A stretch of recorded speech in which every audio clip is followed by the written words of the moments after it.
Is it true that Muslims are allowed by the Quran to deceive any and all unbelievers, that is, all human beings who are not followers of Muhammad, when the Muslims are in a weaker position? It was Muhammad who 1400 years ago unilaterally declared total war against all those who do not believe as he did, the unbelievers. He asserted repeatedly that the most important and fundamental art of war is deception. Hence Taqiya, after a passage from the Quran, is the Muhammadan Muslim doctrine and practice of self-protection, religious dissimulation, concealment, disguise, deception, subterfuge, whereby it is considered acceptable to conceal one's true beliefs and even identity in the face of perceived adversity.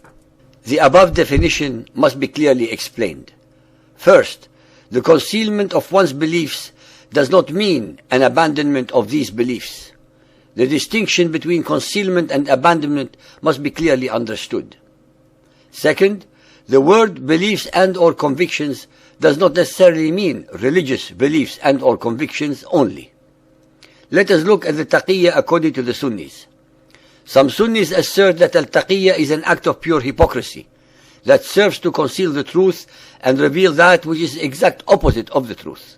Furthermore, according to those Sunnis, al-Taqiya constitutes a lack of faith and trust in Allah, because the person who conceals his beliefs to spare himself from imminent danger is fearful of humans, when in fact he should be fearful of Allah only.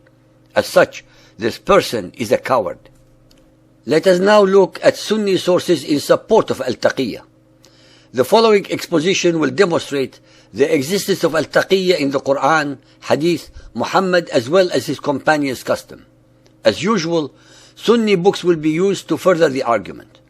This is in keeping with our commitment to reveal the truth by showing that the Sunnis reject the Shia arguments, while their own books are replete, full, with the same ideologies that the Shia uphold.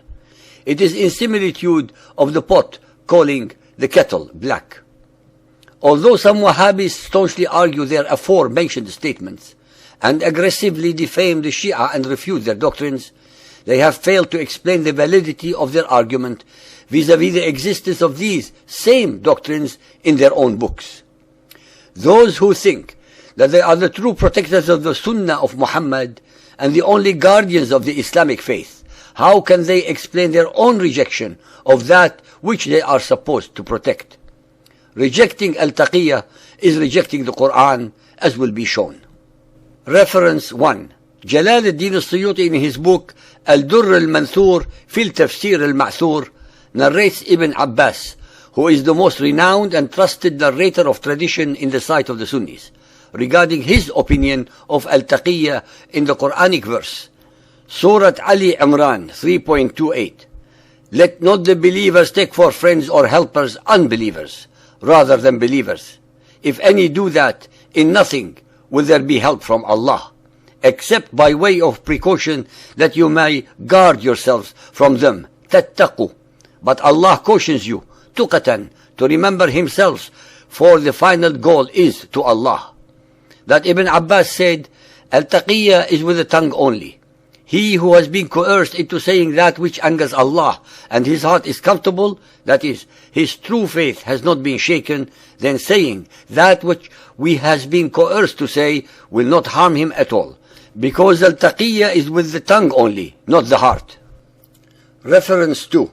Ibn Abbas also commented on the above verse as narrated in Sunan al-Bayhaqi and al-Hakim's Mustadrak by saying, al-Taqiya is the uttering of the tongue, while the heart is comfortable with faith, which means that the tongue is permitted to utter any untruth in a time of need, as long as the heart is not affected and one is still a believer. Reference 3. Abu Bakr al-Razi in his book Ahkam al-Quran, Volume 2, page 10, has explained the aforementioned verse by affirming that al-Taqiya should be used when one is afraid for life and or limb. In addition, he has narrated that Qatada said with regards to the above verse, it is permissible to speak words of unbelief when al-Taqiya is mandatory. When the followers of Muhammad are in a weak position vis-à-vis the unbelievers, or even other sects of Islam, or threatened and cannot defend themselves, they are then allowed to do whatever is expedient to survive, even if it meant breaking every prohibition in the Quran. The doctrine of Taqiya allows the followers of Muhammad to become short or long-term sleepers, to use deception, misinformation, disinformation, plant seeds of discord and sedition, and all other manners of lies to bring about the collapse of the entity being subverted, which is of course the government of the unbelievers, so that the Muslims can take over with minimum opposition or losses. It saves them from having to become martyrs for their faith. In today's terms, for instance, the followers of Muhammad put forth the following lies and misinformation: that jihad is actually the struggle of the spirit, that the extremists are the aberration and not the norm, that fundamentalists do not represent true Islam, that Islam is a religion of peace, even though almost 95% of all of today's world conflicts and acts of terror are instigated and perpetrated by Muslims, that Islam is a tolerant religion, when in fact all the unbelievers are not allowed to publicly and freely express their religious beliefs anywhere in almost 50 Islamic states in the world, that Islam is pro-democratic, when neither the women in Islam nor other non-believers are allowed even a semblance of freedoms or the rights of the dignity of man under the recognized and universal human rights charter, etc., etc. In the present day, just as they did in the past, fundamentalist Mohammedan Muslims used this theological loophole as a means of infiltration and subterfuge to absolve Muslim terrorists and members of suicide squads from looking like observant Muslims, so as to be able to blend among the populace of the nations they are targeting and not cause suspicion or attention to be paid to them. This process allows the Mohammedans, who are absolved of all wrongdoing, to temporarily bend to foreign authority, and are even allowed to make terms with it for as long as they are weak, until such time that they can overthrow or destroy it.